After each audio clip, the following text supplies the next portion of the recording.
Hello, আসসালামু আলাইকুম everyone. আজকে আপনাদের সাথে শেয়ার করতে যাচ্ছি একটা নতুন রেসিপি। গরুর মাংস খাইতে খেতে আর যখন ভাল লাগে না তখন আমরা খাবো হচ্ছে এই যে গরুর শুটকি। হ্যাঁ, এটা একটা নতুন রেসিপি, খুব মজা হবে। চলো শুরু করা যাক।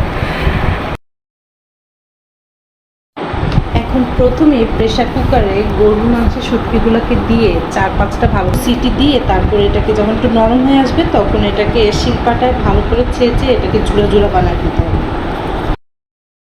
এখানে রান্না করার জন্য নিয়ে নিয়েছি জুড়া মাংস, গরম মশলা, তারপর আদা রসুন পেস্ট, আলু কুচি, তারপর পেঁয়াজ কুচি, মরিচ কুচি। এই তো গরু মাংস রান্না করতে যা যা উপকরণ লাগে সব নিয়ে নিব। এখন একটা পাতিল বসায় দিব। তারপর এখানে পরিমাণ মতো সয়াবিন তেল দিয়ে দিলাম। তারপর দিয়ে দিব পেঁয়াজ কুচি। তারপর এটাকে একটু বাদামি করে ভেজে নিব।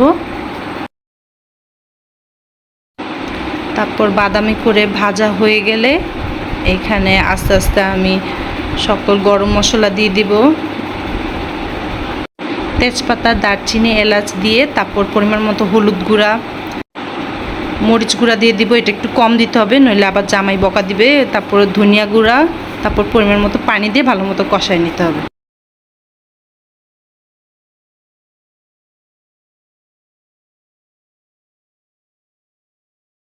তারপর বেশি করে ঘুটা ঘুটা দিয়ে তারপর সুন্দর মতো কষিয়ে এই যে ঝুরা মাংসগুলো দিয়ে দিলাম। তারপর এটাকেও ভালো মতো কষায় নিতে হবে। তারপর একটু কাঁচা পেঁয়াজ দিয়ে দিলাম, তার ফ্লেভারটা ভালো আসে আর কি।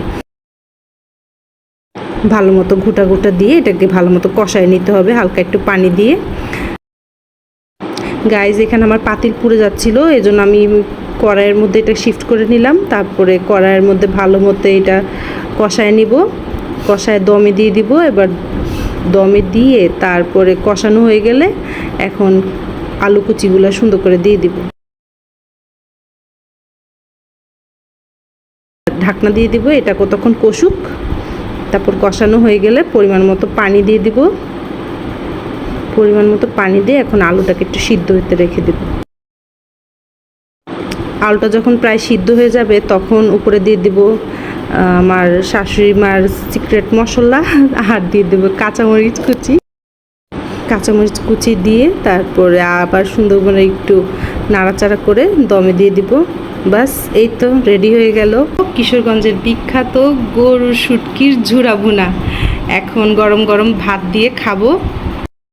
আপনারাও খাইয়া দেখুন আর আমারে কমেন্টে জানেন কেমন হয়েছে।